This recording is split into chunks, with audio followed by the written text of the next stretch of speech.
circumstances after, but not snuffing out the life of the child. The second thing is your decision to resign as governor of Alaska. Yeah. With 17 months left in your term. You said, I wasn't going to run for re-election, so I was going to be a lame duck. You said that the state was being paralyzed because all of your opponents were filing these lawsuits.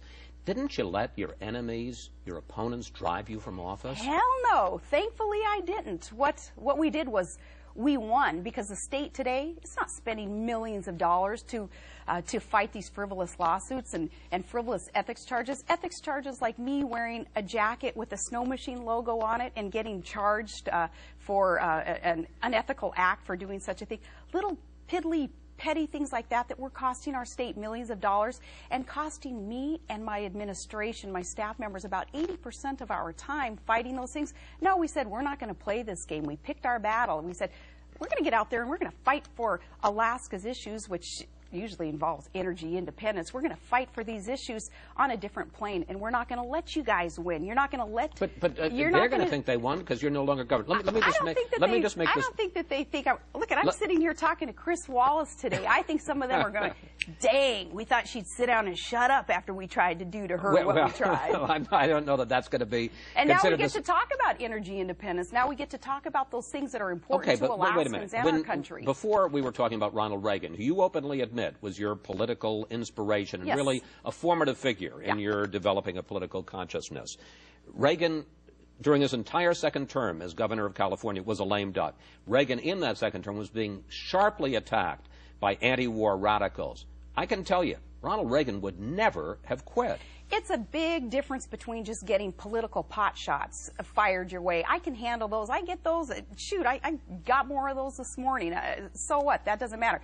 But when it adversely affected the people that I was serving, that's bull, and I wasn't going to put up with that. Again, millions of dollars, a paralyzed administration, my staff not knowing what they could do or say because the adversaries were continuing to obstruct. No way, I love Alaska too much to put them through that. So in that lame duck session, I'm like, no, I'm going to hand the reins over to the lieutenant governor. He's as conservative as I am. He can progress our agenda, a common sense conservative agenda for our state, and we can all get on with life.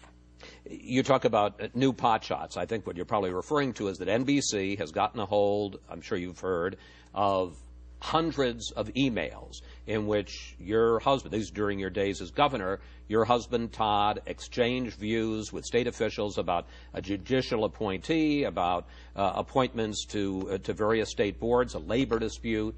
Was what he was doing appropriate? Absolutely. And you know, there are so few people in the political world and the media world that someone like me that we can trust.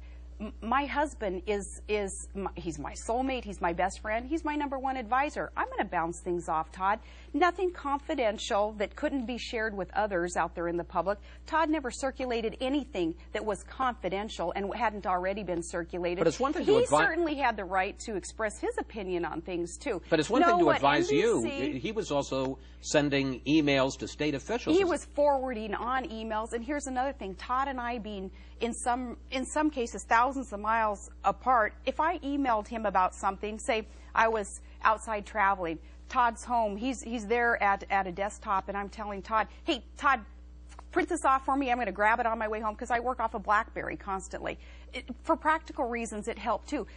Todd helped as Alaska's first dude with no staff, with no office, being thousands of miles away during a lot of times with his job in Prudhoe Bay on the North Slope and commercial fishing.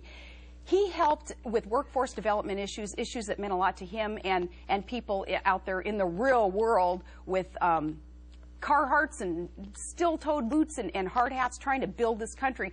Todd helped in that respect. He never got into the minutia of the politics. Todd's too good for that. He hates this kind of periphery political bull stuff that we go through. He's not a part of any of that. And no, more power to Todd for being a good advisor and a good practical person with common sense solutions. We like to do a lightning round. Quick questions, quick answers. So I want you to play along with me here. All right. Attorney General Eric Holder, should he step down? Sure. He should, and I think Rahm Emanuel should step down too. I think these guys are giving our president wrong advice, and for a variety of reasons, I would like to see them specifically, step hold it. down. Why? Yes. Yeah, because of the way that we are treating these terrorists, allowing them our U.S. constitutional protections when they do not deserve them. Should the rule, don't ask, don't tell for the military be repealed? I don't think so right now. I was surprised that the president spent time on that in his State of the Union speech when he only spent about 9% of his time in the State of the Union on national security issues. And I say that because there are other things to be worried about right now with the military. I think that kind of on the back burner is sufficient for now. To put so much time and effort and politics into it, unnecessary. White House Chief of Staff, you mentioned him, Rahm Emanuel. Yeah. You called him out. He used the R word. He said retarded. He has now apologized for using that word, met with activists, said he's going to join the campaign to try to eliminate use of that word. Is that good enough? Rahm Emanuel, I think he has some indecent and insensitive ways of being, including his language, and as I said, for a variety of reasons, giving the president poor advice, I think, and his heavy-handedness, I think he should step down.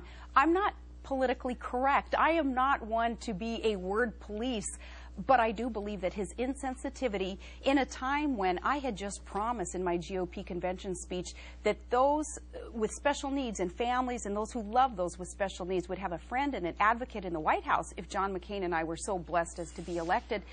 That didn't stop me because our votes didn't carry the day, we didn't win. That didn't stop my passion, my commitment to reaching out and to helping the special needs community when they asked for it. And they did ask for it on this one. They reached out to me and said, can you kind of highlight the problem that we have in the White House with both the president and his chief of staff being so insensitive to the special needs community? And I said, I'm here, send me, I will do so. Okay, but Rush Limbaugh weighed in this week, and he said this: our politically correct society is acting like some giant insults taken place by calling a bunch of people who are retards. He was satirical. Wait, let me finish. In that. I mean, okay. These people, these liberal activists, are kooks. Should Rush Limbaugh apologize? They are kooks, so I agree with Rush Limbaugh. Rush Limbaugh was using satire to bring attention to what this politically correct... But he used the R word. Using satire. Name-calling by anyone. I teach this to my children. You teach it to your children and your grandchildren, too.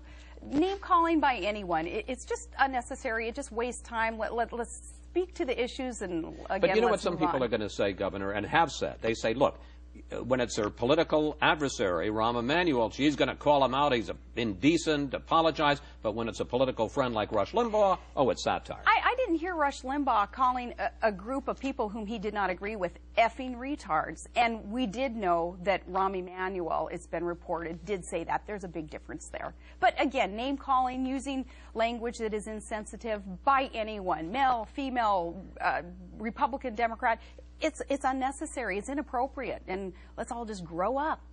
All right. You are a Fox News analyst. So I want you to take off your political player hat and put the analyst hat on and really try and do your best job, almost like one of the commentators on the Super Bowl. I'll try. Okay. All right. Handicap the 2012 GOP presidential race for us. Who's the front runner? No idea. I have no idea. Well, you're not a very good analyst. Well, fire me then, Roger. Sorry, I already failed. But listen, no. We've have some strong, some young Turks in this party. Paul Ryan, I'm very impressed with Paul Ryan. Congressman from Wisconsin. Yeah, he's good, man. He is sharp, he is smart, articulate, and he is passionate about these common sense solutions that America has got to adopt to get us on the right road. I could name a whole lot of people. Well, what about Romney and Huckabee and Palin? As I say, I could name a whole lot of them, but we don't have a whole lot of time. But I'm very impressed with many of the characters, the personalities, those with great intelligence in this party, and I can't wait to see who rises to the surface after hopefully some very competitive, contested primaries. I'm all about competition. I'm all about, even on our local level and state level, I want to see contested primaries where we are forced via competition to work harder, produce better, be more efficient, and that's what these contested primaries that I look forward to will produce.